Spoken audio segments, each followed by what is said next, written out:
The 471st edition of the Four Corners podcast starts right now.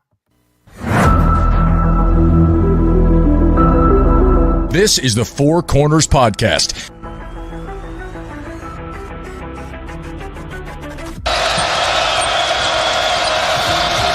that could make a difference. Lawson at the buzzer.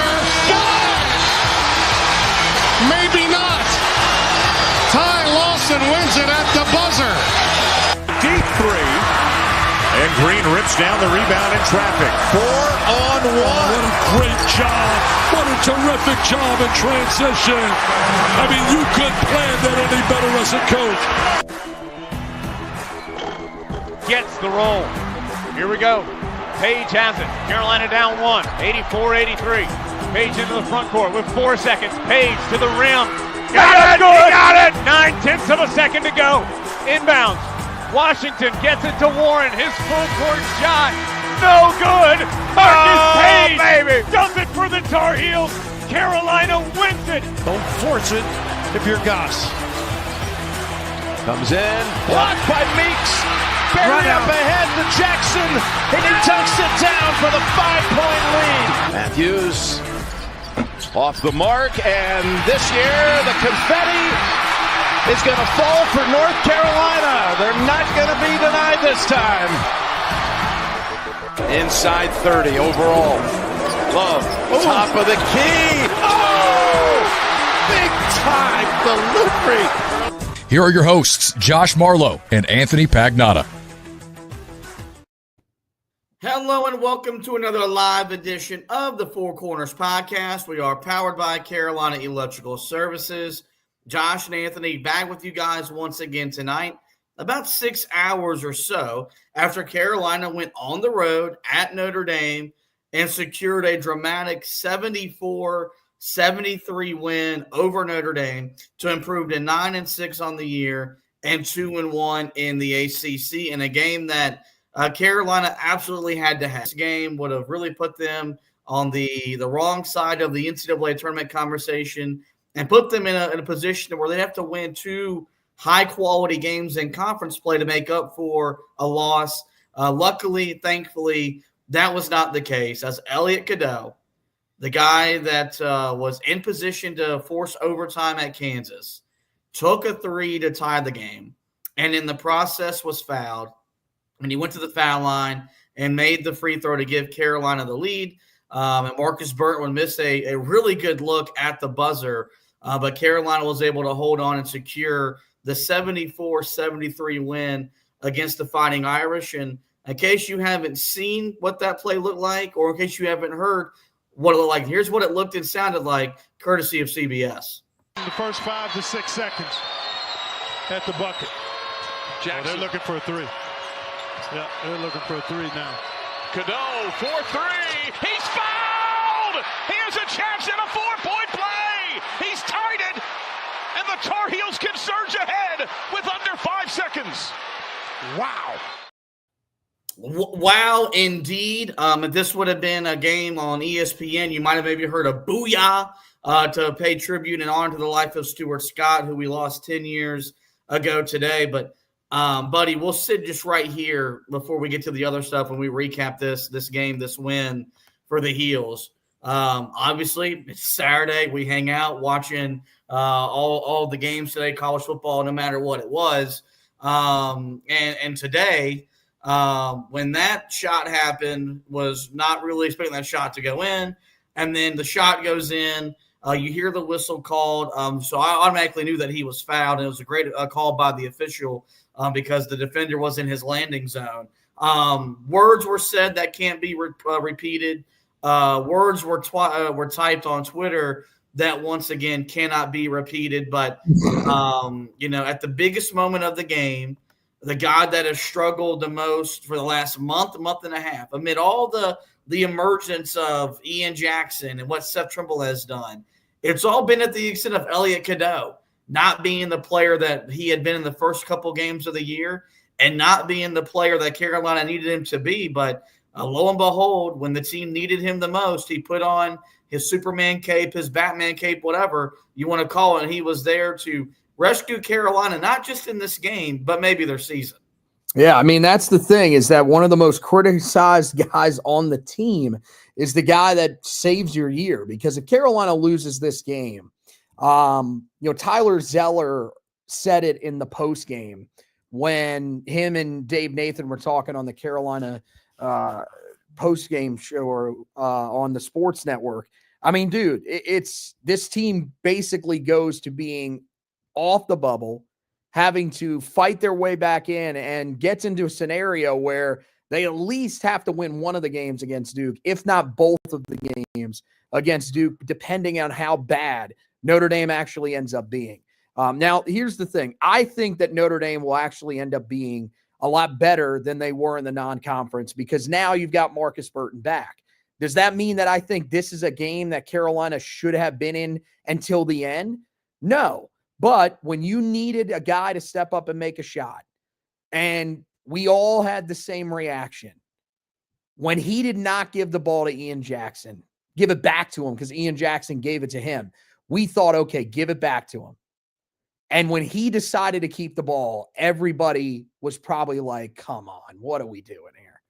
But I got to give him a lot of credit, because what has happened to him since Hawaii, it would make a lot of sense that he wouldn't be confident enough to even shoot the shot, that he second guesses himself, double clutches, and, ends up maybe drawing a foul, maybe not, throwing up, a bad shot and it doesn't go in. He took a confident shot.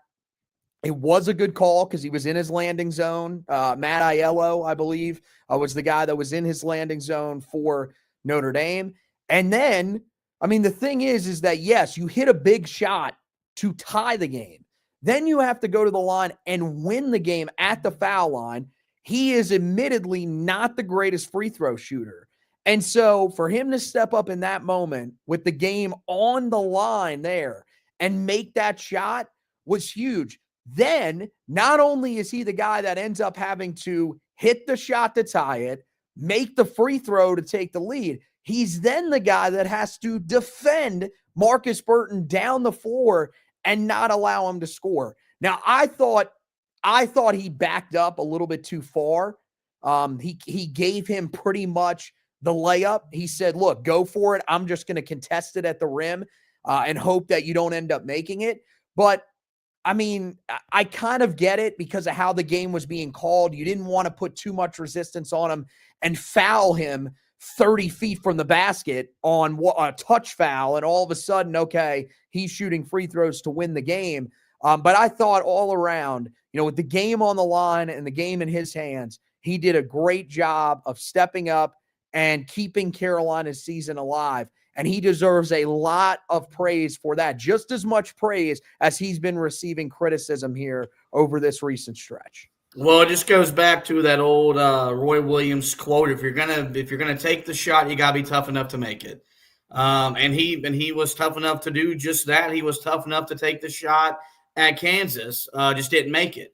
And you look at what happened in the final sequence. There, Carolina was down 73-70 with 14 and a half seconds to go or whatever, and they played for 3. That's still enough time to where you could really extend the game out.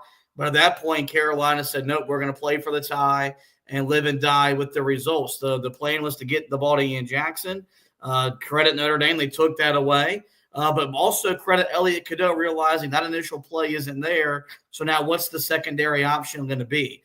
And it ended up just being, hey, I've got to make something happen here. And that's exactly what he did.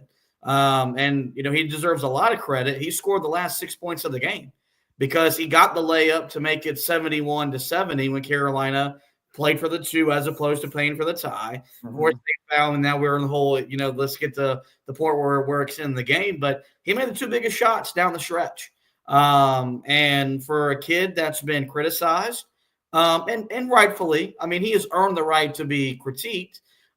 He deserves the praise. And as happy as I am that Carolina won the game, as impressed as I was by Ian Jackson once again, no one I was happier for more today than Elliot Cadeau, just showing the resilience and the toughness that you love seeing in your players, and what you want to watch when you watch your team play. And hopefully this could really be the turning point for him, getting back to the guy we saw at the beginning of the season. Unfortunately, his heroics come at the expense of just a game that Carolina let get away from them. They built a double-digit lead early or deep in the first half that got away from them, but early in the second half, they go up 47-36 on an alley-oop dunk from Ian Jackson on the receiving end from R.J. Davis. Notre Dame calls a timeout, and you really thought at that point, man, Carolina's going to put the hammer down, and they're really going to run away from a team that entered today 91st in KenPom and 103rd in the net. Like, this is not a game that should have been close from the computer standpoint. And instead of Carolina building off of that, it was kind of the turning point for Notre Dame. It was almost like whatever got said in that timeout sparked them, because they went on a 12-0 run to not only get back in the game but take the lead. And from there on out, man, Carolina found themselves in a dogfight. They trailed by, I think, as many as 4 in the final moments, or in the closing stretch of the game. The game was tied 66-66 with 3 minutes to go. That was the under 4-minute timeout. I blatantly tweeted, I can't wait to see how we lose, because with how this team has failed to close games, love the confidence. The last 12 minutes of game action had gone, there was no reason to believe that they were going to win. And if it weren't for some late game heroics, they would not have won. But all in all, man, Ian Jackson was spectacular. Best player on the floor today. 27 points, was 11 of 18 from the field. R.J. Davis, a quiet game offensively in terms of the scoring column, was the leading assist man, but did pass Armando Bacot for second on the all-time scoring list for Carolina. So now he's got his eyes set on the record set by Tyler Hansborough. But this win all culminates in another frustrating, confusing, and inconsistent game this team has put together. And that's the biggest reason why they find themselves at 9-6 and a very uneven, if you will, 2-1 in conference play. Oh, I mean, yeah, today has you just thinking to yourself, so this is not just a first half problem. This is an issue of not being able to put together 40 minutes, because we all were thinking the same thing, that, man, what a great start this is. Carolina's up 11 at the 16 under 16 timeout. Okay, we're feeling pretty good, right? We're feeling like finally this team is doing what we asked them to do. They're controlling a game, and they might even have a chance to put this game completely away. And that just never happened. The minute that Notre Dame caught any sort of fire on the offensive end, Carolina just completely collapsed. I mean, defensively, they had been playing their tails off for the first 24 minutes of the game. And you felt like, okay, this team, they're defending in the half court. We weren't saying, okay, this team needs to press, because we were like, okay, they're doing everything that they need to do right in the half court. So, yeah, if you keep doing this, then we're fine. You're defending at a high enough level. And all of a sudden, again, I think it's just the lack of a vocal leader. When something goes wrong, there doesn't seem to be that calming presence on this team. And again, I don't know why it's not RJ. I don't know why a guy like Ian Jackson, who was clearly talking throughout the game, you could see him and Notre Dame players jawing back and forth. Nobody seems to be able to calm these guys down. And so it allowed Notre Dame to get into a rhythm. And all of a sudden, they put together that 12-0 run, surge ahead, and now it's back and forth down the stretch. Now, the good news is that Carolina eventually responded, because it looked like for a while there, okay, this could be one of those situations where you go from up double digits to potentially down, a few possessions. And luckily it only got to 2 possessions. The largest lead for Notre Dame was 4, and Carolina was able to respond. But yeah, as we got down to the end of the game, we went from feeling early in the second half. So in less than an hour, we went from feeling like Carolina can potentially run away with this game and get a comfortable victory to Carolina's going to lose this game, and we're going to have a loss that now is going to pretty much have us furious with this team and saying that this team is lost and there's no way that they can recover from it. So, again, kudos to these guys for fighting back. But at some point, you've got to make it easier on yourself. This is a game that should have been over midway through the second half. And I get it. Marcus Burton is a heck of a player. Braden Shrewsbury, I don't think gets enough credit for how good of a player he is. But you cannot let this team back into the game like you did. And because here's the thing, there are teams, and again, I think there'll probably be a team that finishes in the middle of the conference. If you get a big lead against a team like Clemson, Pittsburgh, and then you let them back into the game, God forbid Duke, you are not holding on and winning. It is not happening. They are better at finishing down the stretch. And so it's a recipe that just is incredibly frustrating, that this team just cannot seem to put together a full game, no matter how it starts or how it ends. Yep, and that's going to be something that hopefully they're starting to figure out. Hubert Davis talked about that after the game, that sometimes you got to figure stuff out. And they're it's January, and you'd like to be a lot more figured out than where they are, but that's not the reality of the situation. I do think, though, both of their ACC wins have been grind out wins. They've had to earn them.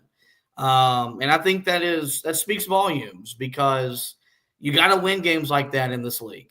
As bad as this league is, and the way this league gets talked about, you still got to grind out wins, especially, if you want to win 15 games, they're not all going to be blowout fashion. And so I think it does say something that, they weren't able to do it at Louisville, but tonight in the final 4 minutes, they made the winning plays. And now it's, how do you build off of that? How do you improve upon this and move forward and not continue this up and down play, what we've seen over the course of the first 2.5 months or so of the year. Take a look at the box score. It's a very uneven box score, I think, is the best way to describe it. Carolina was efficient from the field today. They shot 53%, 27 of 51.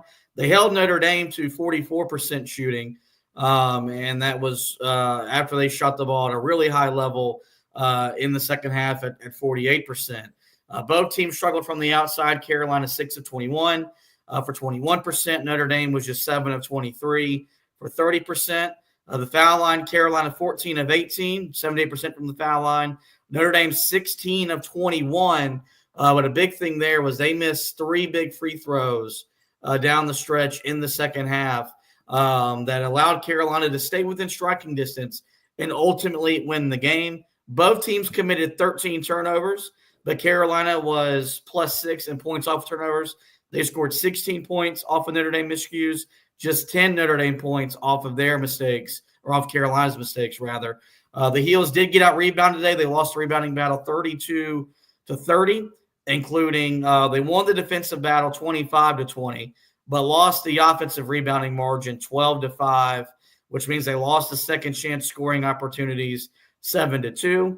Led by Marcus Burton, their bench did outscore our bench today 26-13. I find it incredibly ironic and frustrating that after I searched out and made sure he was going to be almost unavailable to play in this game, he's all of a sudden healthy enough to play. He scored 23 off the bench. He was fantastic for the Irish. Carolina did win the battle in the paint 32-24. They were outscored in the fast break 13-10. A big stat, though, Carolina with 8 blocks compared to just 0 for Notre Dame. So the best rim protection we've seen in a game so far this year.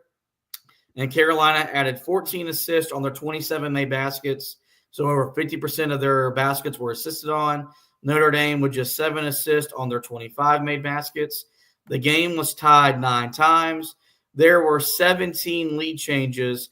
Carolina led in the game ultimately for 23 minutes and 37 seconds. So Kind of hard to believe that Carolina won, considering that they got out-rebounded, outscored in second chance, outscored in terms of bench points, and outscored in the fast break. But that's basketball. Sometimes is a weird game, and you can't always let the box score tell you the story. And that's, I think, definitely the case with today's result. Let's now move to the quote of the game, and it's a little bit different than what you normally hear or see. You typically hear from head coach Hubert Davis, but Ian Jackson joined Clark Kellogg, who was the game analyst for today on CBS after the game, to talk about his game, his growth, and his progression so far this season. It's about a minute and a half long, but here's that conversation with UNC freshman standout Ian Jackson with Clark Kellogg.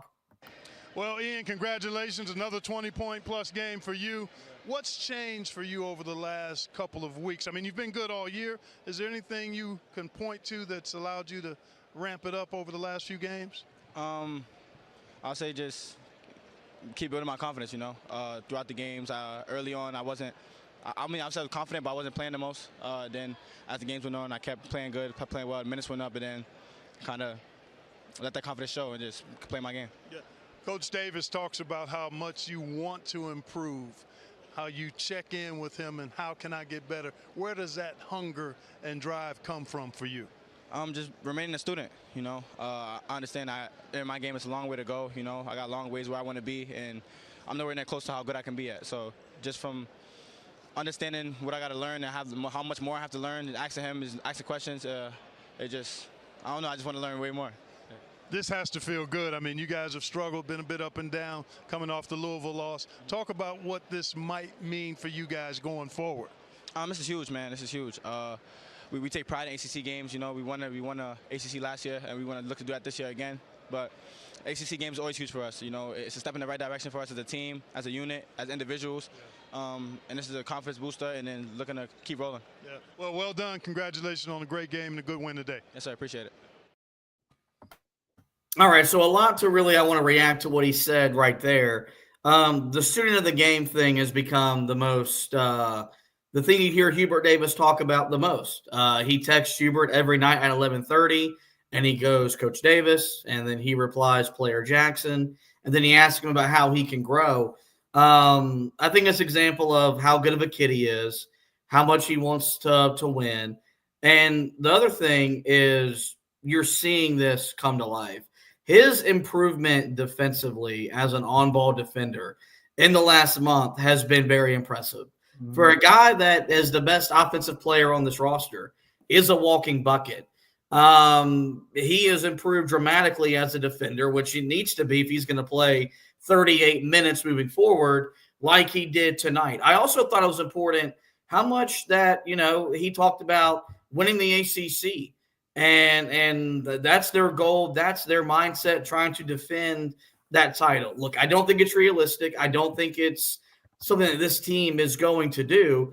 It is nice to know, though, that is still the message that's being conveyed, because with everything that's going on around them, their expectations could become different. And it could be, okay, well, instead of winning the conference, let's just make sure we win the right kind of games and the right number of games.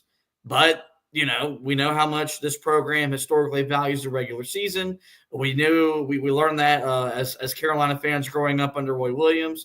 You saw how much it mattered to Hubert Davis last year, how much they really celebrated that when they outright won the league after beating Duke a year ago in Durham, and that hasn't changed. And it's a good thing that that's still the message, because everything is still out in front of them. That goal is still very much attainable. And it's going to be interesting to see how that goal ultimately plays out. And then what this win has to be, and we'll talk about this, I think, when we do our main discussion topic. This has to be the first of many wins.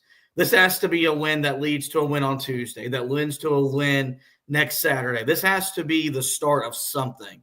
It all starts somewhere. For Carolina last year, it was a win at Pittsburgh that then became a win at Clemson, that then became a win at NC State, that became a 9-0, 10-0 start in conference play. Carolina's not in the same position a year ago, but this could be a win that could be the first of several wins. that this team needs to string together to really solidify themselves as an NCAA tournament team. So a different post-game quote there, but I did enjoy what Ian Jackson had to say right there with Clark Kellogg. The stat of the game, I went with the blocks. Carolina had 8 blocks in this game compared to 0. They for Notre Dame. They won the battle in the paint. They were +8, 32-24. And when you look at Jalen Washington's box score, you're going to see 8.6 rebounds, but 5 blocks for him today. And this was the most, I think, active he's been defensively. It's been the most active I think he's been at the rim. And I think it's also been the most, I guess, successful he's been at altering shots. Because for a guy that has his size, his length, hasn't altered shots the way that you would think a 7-footer would. But I think that definitely was the case today. You go back and look at Marcus Burton's missed shot at the end of the game. I do think the fact that he knew a 7-footer was going to be crashing down played a role in him ultimately missing that shot. And for a team today, or for a roster that does not have a rim protector, and we have talked about that time and time again this year, they were able to collectively protect the rim today as a group, and it's as big a reason why as any they emerged from this game victorious. Yeah, I mean, I think that's one of the things that we've kind of been looking for throughout the year is just protecting the rim better, making them make tougher shots. And you saw it again today. I mean, you look at even the last possession where Elliot Cadeau is defending Marcus Burton at the rim. Did a great job of going straight up. Now, I mean, there were some people that thought that there was contact. Whatever. It's the final play of regulation. Typically, they're going to let more go than on other plays. But I thought he did a really good job of contesting. And I thought across the board, you saw Carolina do a much better job of that today. Now, look, it helps that Notre Dame is not exactly the biggest team. But guess what? There are not a lot of teams in conference that are built with dominant big men. So I feel like Carolina, they have a chance to be better in that department moving forward. And the thing is that I think you saw today the viability of a guy like Jalen Washington and why maybe, taking minutes away from him. Look, ultimately it may end up working. Maybe that was the motivation that he needed. But down the stretch of this season, he just has to play. There is nobody playing at the 5 spot right now well enough that they have taken it over and you say, well, we can't take them off the floor for Jalen Washington. You need that guy on the floor. And hopefully today is the confidence booster for him that really allows him to turn the corner. Look, even if you're not going to be a guy that can give us a lot on the offensive end of the floor, if you protect the rim like that, then you're going to have a spot on this team and you're going to be able to play significant minutes.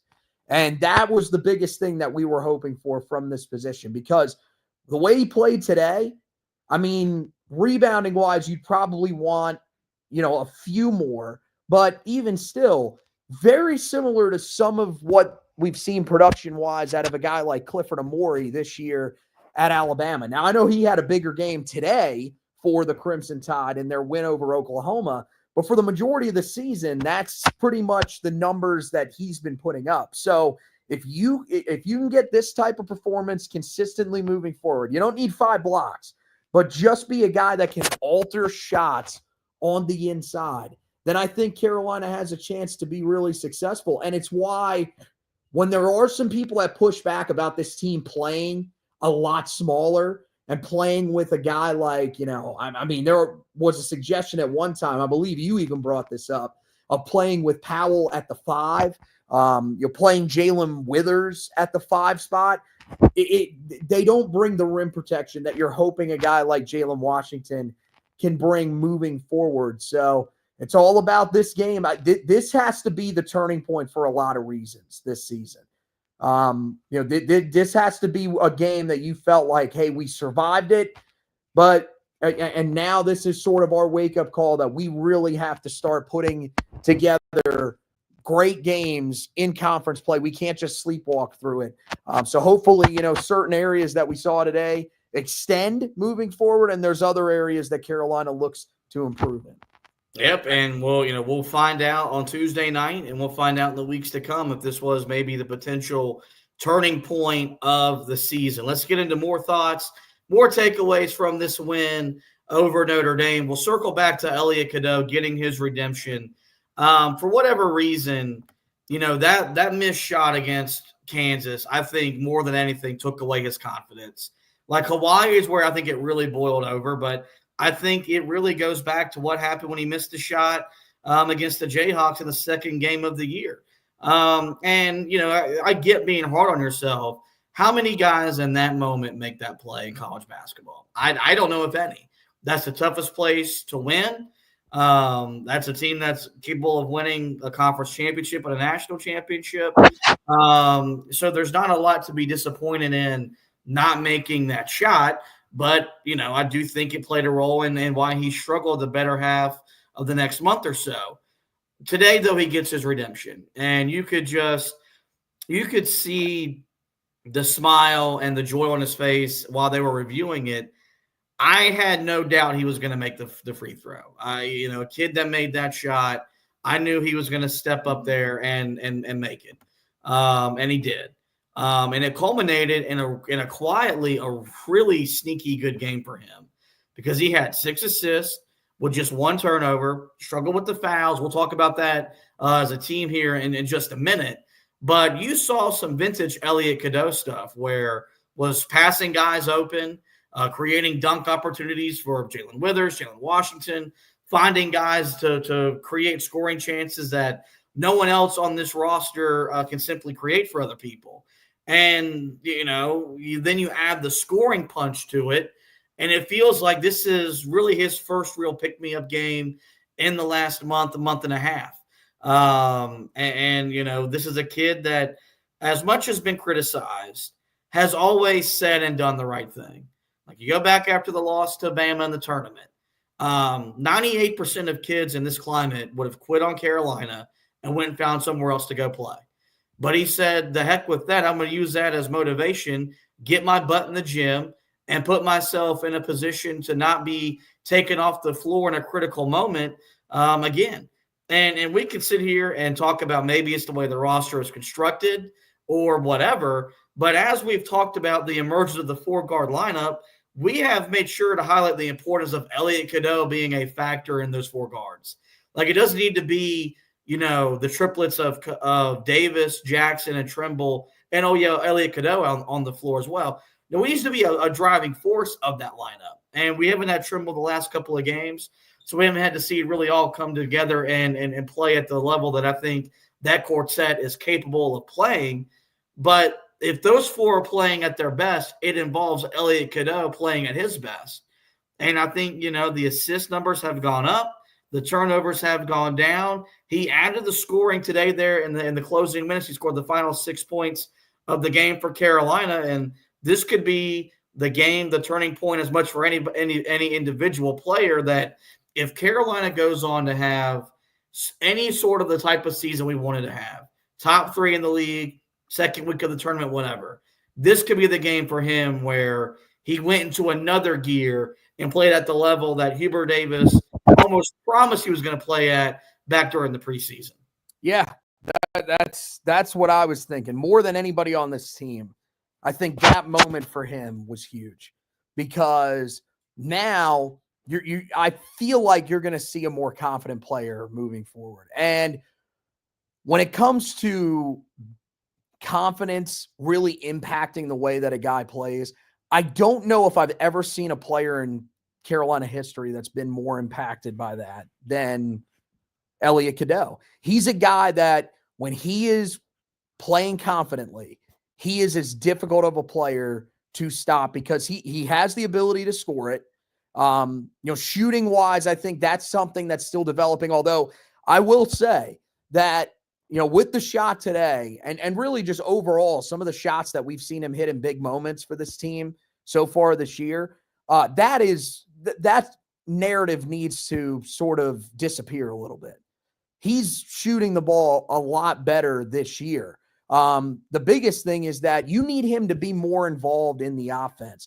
And a day like today is the perfect amount of him being involved.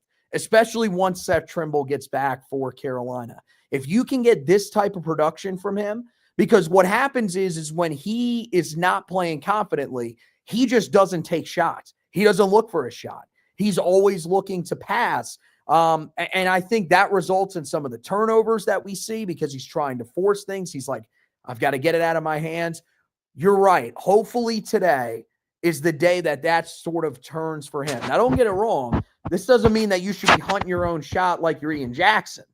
But there are certain times where you just want to see him, take certain shots that are there for him instead of, I got to pass it up, look for a better shot. No, there's sometimes where that's the right shot. Or I want to see you take the guy off the bounce, drive him to the basket, and let's see if we can get something at the rim. So hopefully, this was that moment for him. And yeah, you're right. If in order for Carolina to have success, he has to be on the floor and being and thriving. I know there's a lot of people. I've talked with my host on the show that we do from 12 to 3 daily on WFNZ, where this podcast is a part of their network. Wes and Walker, we've talked about, what's the biggest issue. Both of them think that at some point Cadeau just has to hit the bench. I don't think that can happen. I think Cadeau has to be a part of this. He has to be a reason that Carolina is succeeding in order for this team to reach its potential. And so, yeah, this is the type of game that can really turn everything. That's the type of moment that can really turn everything. And so hopefully that's what ends up happening moving forward, starting on Tuesday. Next thing we're going to talk about, next player we're really going to talk about, Ian Jackson is just becoming that guy.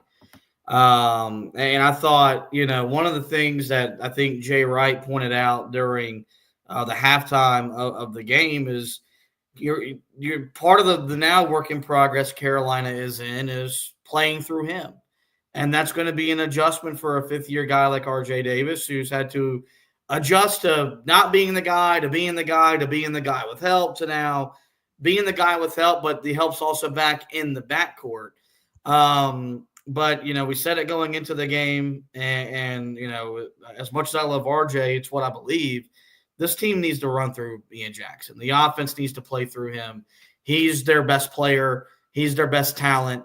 The things he can do on the floor, quite simply no one else on the floor can do. You look at the play he made, I think, to tie the game at 66 or 68, grabbed the defensive rebound and ran 70-ish feet to the other end and made a contested layup. Like, that's why he'll be playing in the NBA next year. Had some other NBA-style finishes where was able to get to the foul line with his ability to create like you see NBA players create in isolation situations. He became the first freshman since Tyler Hansbrough to have 4 straight games of 20-plus points or more. That's a real nice thing to see as well, and it's kind of mind-boggling that Carolina's not had a freshman do that in that long of a time span, which tells you the level of talent that he is. That a Harrison Barnes, a Cole Anthony, not even a Kobe White were able to achieve those types of accolades that now he's achieving in the same breath as Tyler Hansbrough, the best Carolina basketball player of all time. But it's been a lot of fun to watch him, and I'll just want to reiterate, his development defensively is the biggest thing. Because when he was first emerging, that was going to be the biggest issue was, okay, he can score it, but can he play plus defense, or was he going to be a walking liability? There was almost a point where you thought, well, we don't care because we just want to win games, and if we're winning 90-80, who gives a darn? But you've seen that growth on that end of the floor, which really means that when he texts Hubert Davis at 11:30 at night, he means it. Because Hubert Davis has told him every time, get better defensively. And you're seeing that commitment to him on that end of the floor. I hope this team can achieve some pretty special things, and this guy gets to play on some pretty big stages that being a Carolina basketball player has to offer, because the message is kind of like where we got to with Kobe White, Cole Anthony, and some other guys. Man, you need to enjoy this. This is not going to be something you'll get to see next year, 2 years, 3 years from now. He is going to be a one-and-done player. And it's a lot of fun to watch. And, he was a big reason why Carolina built that lead they built in the first half and made some plays down the stretch as well to help Carolina come away with the victory. Yeah, I mean, it's just you honestly say to yourself every time that you see him play, how can it really get better? Defensively, I think you've made a great point. It's just been a steady progression throughout the year. And today was probably the most active that he's been defensively, getting in passing lanes, creating a couple of turnovers. That's what you want to see from him. Is he a guy that's going to be a lockdown defender like we've seen at times from Seth Trimble, from Drake Powell? No, of course he's not going to be. But you don't need him to be. When you're scoring at that level, you need him to be a guy that just helps you out on that end of the floor. And I thought especially early in the game, and that was, for the whole team, but there were multiple times where, a young guy like that going up against some veteran guards, they could potentially be able to drive right by you, create some easy looks. He did a great job of staying in front of his guys. And, that energy on the defensive end of the floor, I think fueled him offensively as well. He is everything offensively that we thought that he could be. Remember when we were talking about him in the preseason, I told you that watching him in some of the scrimmages that they had during the summer, the ones that were posted on YouTube, the thing that stuck out most about him to me was that when he started getting going, when he caught fire, it did not matter how good you were defensively against him. He was going to find a way to score. He is just a dude that when he is locked in, it's impossible to stop him. And we've gotten to that point now where he is going to get whatever he wants. He's going to hit unbelievably tough shots, whether it's at the rim. The ability to fight through contact and finish through it is ridiculous. Now, it helps that he's got a little bit more size. That's why for a guy like him, it's easier to finish through contact than, let's say, RJ or Cadeau. That's the thing when you watch those guys play, it's not that they're not trying to finish through contact. They're not built to finish through contact. He is, and he's shown you that really, especially in the last two games. And you mentioned it, middle of the week, we were watching Debbie Antonelli and Jay Alter getting on him for not being able to finish at the rim. A lot of those shots that he was taking are midair adjustment shots that you really see from NBA players only. Guys in college really don't adjust like that. You're going up with one hand, and that's either going to be finished or it's going to be swatted. He would switch hands in midair, go up and under, and nearly finish it. So you're seeing some special things from him. His ability to carry this team offensively is incredibly fun to watch. And that's the reason, if you're asking yourself, why should I be tuned in? Why should I be focused on these games? It's because of what he does offensively. Because he is the ticket that should get you in the building for Carolina games. And you're right. I'm just hoping that at some point, this team finds a way for it to click on both ends of the floor enough for 40 minutes that you can allow him to take you to some special places. Because if you play with the level of commitment and fight that you played in that first half, it showed that he can carry you to double-digit leads. He can get you where you want to be in those games. But it's got to be that consistent effort throughout the game. Or else, there's going to be there are times where teams are going to be able to get back into the game because, he's not going to score 30, 40 a night. This isn't the NBA in that regard. So that's where Carolina, I think, has to get to because they got a special player. All right, let me run rapid fire through a couple things because we're running pretty long here. You look at the front court tonight, that production, nothing's going to stand out outside of Washington's blocks. Everybody produced, though. Washington, 8 points, 6 rebounds, made every shot from the field, made all his free throws in 23 minutes. Van Allen Lubin in just 14 minutes, 4 points, 3 rebounds. Jalen Withers, an up and down performance, but in 19 minutes play, scored 7 points, grabbed 4 rebounds, hit a big three, had a big dunk in the second half, also missed a dunk, just adding to the frustration that he has been during his time at Carolina. Cade Tyson hit 2 big free throws right before the half that really show up big, in the score column as well. And so we know this is going to be a by committee approach. And today, every single guy that saw the floor, I thought impacted the game in a positive way. And hopefully that's something that that group can build upon as we move here forward into the rest of the season. The 2 real negatives we got to talk about, fouling is becoming an issue, or defending without fouling is becoming an issue. Today, Notre Dame was in the bonus with 13:09 left to go in the second half. They shot 3 more free throws than Carolina made, and that was after Wednesday night when Louisville shot 16 more free throws than Carolina did, and really played a part as to why they won the game and UNC didn't.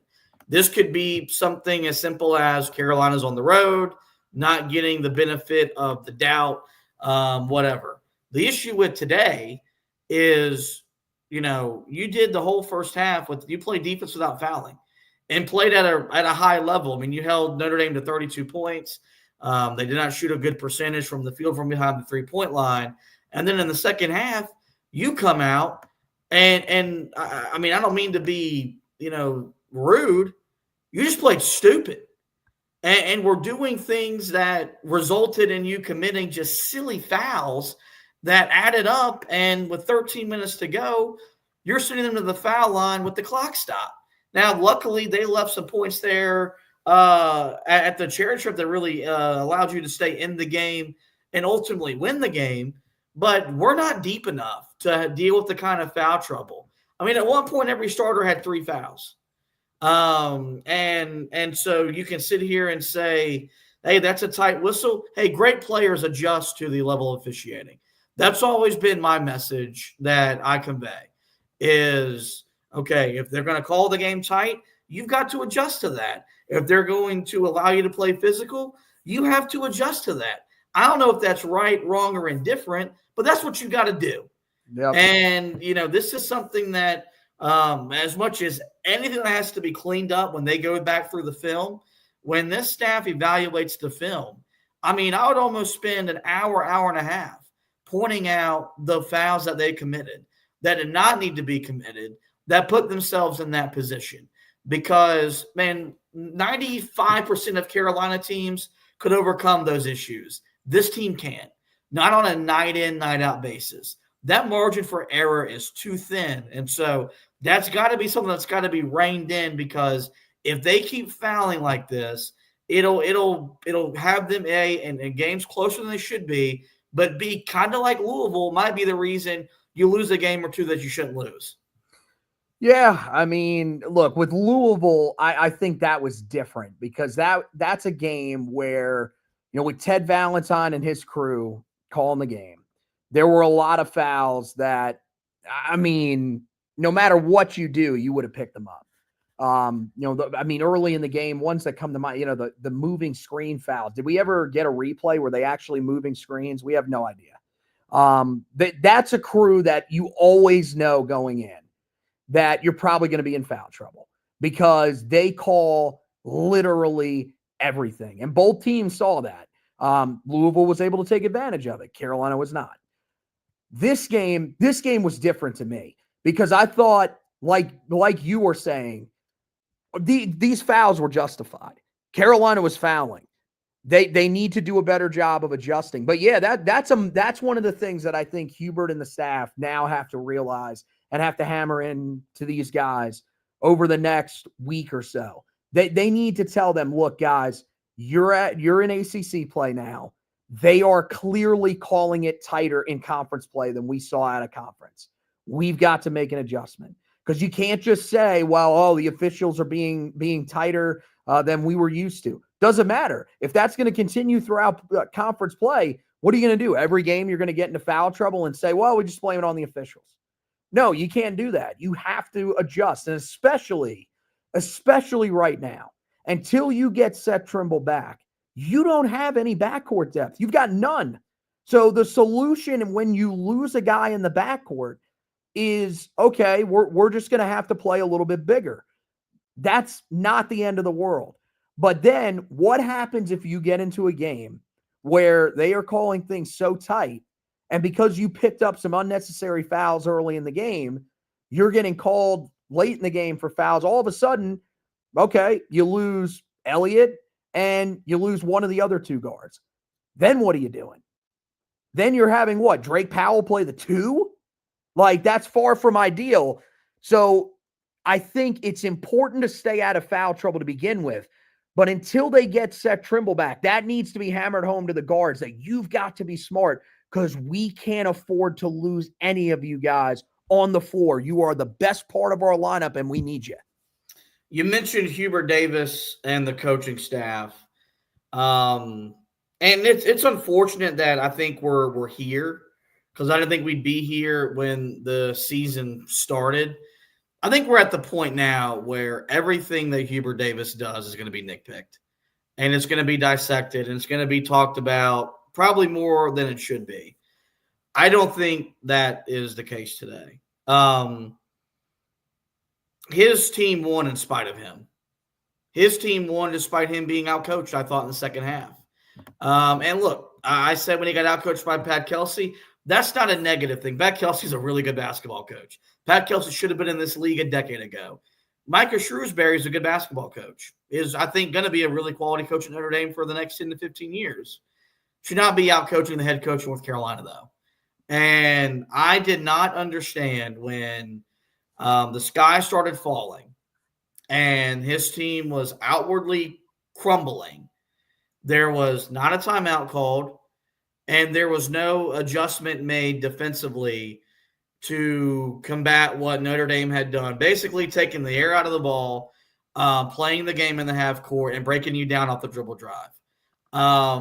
If you listen to us back when we were the Roy's Boys podcast, you know how I felt about Roy Williams and not using timeouts. When you win 900 games, you go to 9 Final Fours, win 3 national championships, you've earned the right to not call a timeout. Hubert Davis hasn't done that. He has not earned the right to coach stubborn. And I want him to get to that point. Like, I want to be very mindful of that. I hope he wins enough games where he starts doing stuff that I say, guys, he's earned the right to do whatever he wants to do on the sidelines because he's won enough. We're not there. And was really just frustrated with the lack of adjustments, the lack of urgency we saw from him today. Because I thought if Carolina would have lost the game, that would have been as the biggest reason as anything. It wasn't from turnovers, missed shots, whatever. It was simply going to be that when the game turned, your head coach didn't have a way to combat that tactically. After Micah Shrewsbury turned the game upside down with some of the stuff he was doing. So maybe I'm wrong, maybe I'm being too critical, but I thought his coaching in the second half left a lot to be desired, and it ultimately almost cost Carolina a win on the road. Yeah, I mean, the biggest thing for me was the lack of adjustments defensively, because offensively, I think you were wanting the ball in Ian Jackson's hand. I thought he cooled off just a little bit in the second half. And when you got to that point, I mean, it's a tough spot. Because, I mean, you saw some more high ball screen action. I thought that really was working for Jalen Washington, allowed him to get some easy baskets inside. But, I mean, at this point, I just don't know what you can really do offensively that would be different. I think that this is just a team that's going to be built in the half court unless they can start creating more turnovers and getting out on the fast break. Or getting more stops. That's the biggest thing, is that they don't get enough stops to be able to run up and down the floor the way that we thought they were going to early in the year. But, I mean, the thing that they have to be able to do at some point, when a team is able to get into that sort of rhythm, and we've seen it a lot of different times so far this year. Yeah, there have been first halves where that's been the case. Today was really one of the first times we saw it in the second half. where a team just gets white hot and you have absolutely no way to stop it because you're in the half court. At least you try, but no matter what, there's once you let them get into a rhythm because you've made some mistakes by leaving guys open, now that it's impossible for them to cool off. The simple way to do it is to just start pressing. And if you do it early in the half, you didn't have guys in foul trouble then. Like that's what didn't make sense. Guys got into foul trouble because they were still trying to defend in the half court and simply couldn't do it. So I don't understand why going to the press is something that he is so reluctant to do, because there are so many examples this year of games where we point to, and in our minds, we feel like, hey, if you throw the press at this team right there, that probably slows down their rhythm. All of a sudden, Carolina's the team in control of the game. I really feel like that today. Once that team went on a run, once they cut the game to 4-3, I don't remember what exactly they cut it to before they would actually take the lead at 48-47. I mean, if you find a way to get the press and get into the press, which would have been difficult because you weren't making shots, but even that first shot that you end up making, you throw something different at them. It could have allowed you to get yourself back in control of the game. But instead, you opt not to do that, and you say, no, we're gonna spend the rest of the game trading baskets with them and just hoping that we get the last possession, which you ultimately did, and you got lucky that they closed out hard on you, didn't give you a landing zone, and it allows you to go to the free throw line and win the game. That's the most frustrating thing about a lot of these games that we've seen from Carolina. They are playing at the opposing team's will. The opposing team is controlling the pace of the game. The opposing team is controlling when they are making runs in games. Carolina can't get – when teams go on runs, Carolina can't gain the momentum back. When there is something that if Hubert Davis can do, that I think would take it back almost immediately. Again, nobody seems to really, no pun intended, press him on it. But at some point, somebody's got to ask the question, why are you so reluctant to use it? And unless he gives a legitimate explanation, then it doesn't make sense why that shouldn't be part of what Carolina does moving forward. Yeah, I'll just go ahead and answer that question for him. There's not a legitimate reason to do it. To not do it. And it's a big reason why his team is where he's at, or where it's at. Let's get to our discussion topic. We'll try to make it brief because we're going on about an hour or so here. But you're probably wondering, dang, these guys don't sound happy. Didn't Carolina win? Didn't Elliot Cadeau make a game-winning shot? And that answer is yeah, Carolina won. Elliot Cadeau, man, happy as heck for that kid. Mm-hmm. And I hope that's the turning point for him. And he blossomed into the player that we saw the first handful of games at the beginning of the season. This was also a team that entered today ranked 91st in KenPom and 103rd in the net. Translation, not a good basketball team. And they're going to be different, I think, moving forward with Marcus Burton, one of the best guards in the conference. They'll probably win a game or two. They should not win. Nonetheless, when you take all the metrics going into it, and then you combine the fact that Carolina built a double-digit lead, saw it evaporate, and then needed a miracle to come away with the victory, it does make it hard to celebrate. And that's something that my message has been, man, I want to celebrate winning. That was something that, Roy Williams talked about at the end of his career, was that he didn't think he enjoyed winning as much as he should have, and there was a joy loss there. And we're just podcast hosts. We're not even the ones going through the grind of coaching, so I want to make sure that we enjoy the wins. But when you're 8-6 and 1-1 in the league, how it looks matters. And how it looked today was nothing impressive. And after the game, it felt like a loss. And I think the only way it doesn't feel like, I don't feel like this in a couple of days, is this has to be the first of many wins. I went and looked at Carolina's schedule. You want to make me feel good about tonight? And you want me to believe that this was a turning point for this group and we're going to see a different team for the next 2 months? They should not realistically lose a game until they go to Pittsburgh. And even that game, heck, maybe you got to beat Pittsburgh. I don't know, but this should be the first, in my opinion, of 7 straight wins. And the problem is I look at myself and I ask myself, do I trust this team to win 7 straight games? That answer is no. And so maybe I need to take some of my own advice and celebrate the winning and be a little more upbeat and positive about it. But for me, the only way I can really look back at this win and be happy and proud of it is that if it's the first win in a long winning streak for Carolina that secures themselves as an ACC contender and a team that'll be on the right side of the bubble come Selection Sunday.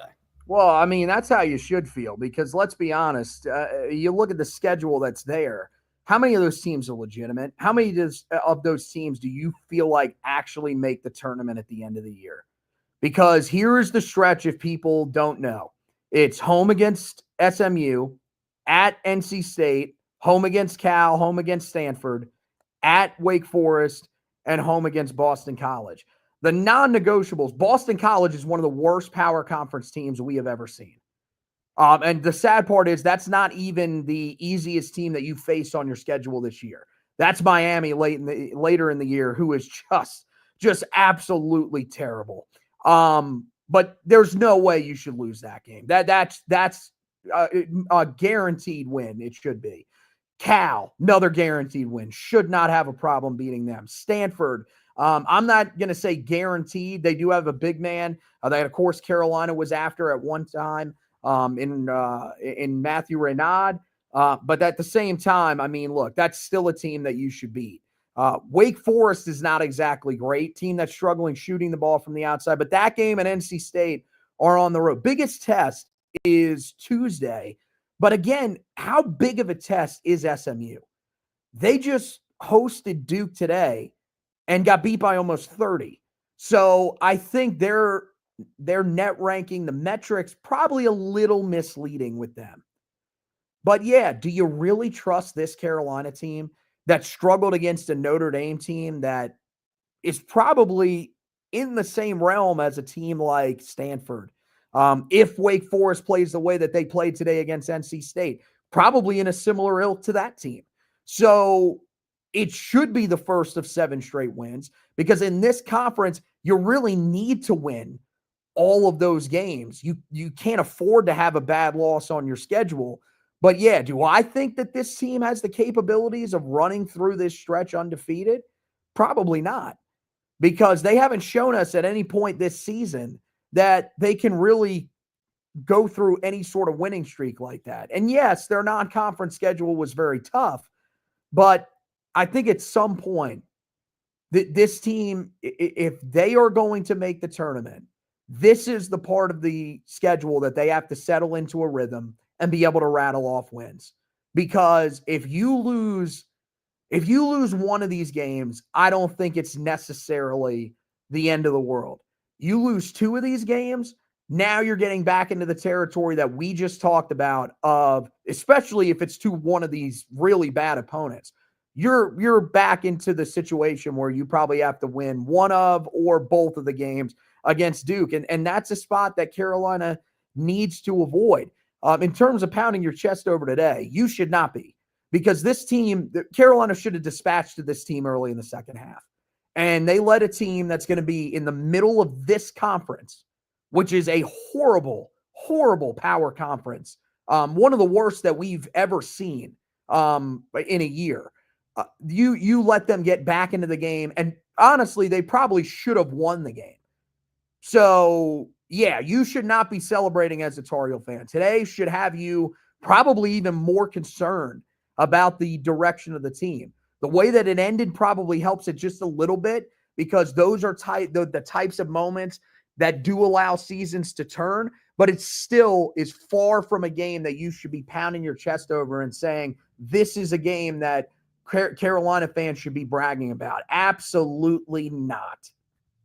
Yeah, we'll have to see how this plays out. And like I said, hopefully I look up in a week or so, or 2 weeks or so, and we're 16-7 and 8-1 in the league, and we could say, hey, that's when this team came together. But that's going to be TBD, and So with that, just not the way we usually feel after a win on the road in ACC play.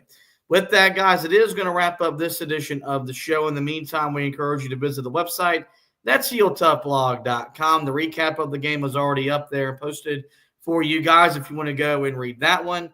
I'll be getting you back ready for Carolina's next game. They play SMU at home Tuesday night. The preview will be up the day of the game, and the recap will be posted sometime on Wednesday morning as I continue to take you through the basketball season. As for football, season is officially over, but the transfer portal, the second wave, if you will, is about to heat up, and Anthony will have you covered on all that front and the latest developments in Bill Belichick's first coaching staff. So still want to encourage you guys to visit our website every single day, whether it's morning, lunch, or evening, for the latest and the best Carolina basketball, Tar Heel football coverage. As for the podcast, you guys know where to find us. Every major podcasting platform. Simply search the Four Corners Podcast, and we will pop up. And there we encourage you guys to rate, review, and subscribe. That way you don't miss any editions of the show throughout the remainder of the basketball season. Well, with that, guys, this is going to wrap up this edition of the show. I do want to thank Anthony once again for hosting with me. We want to thank you guys for watching and listening. And as always, go Tar Heels.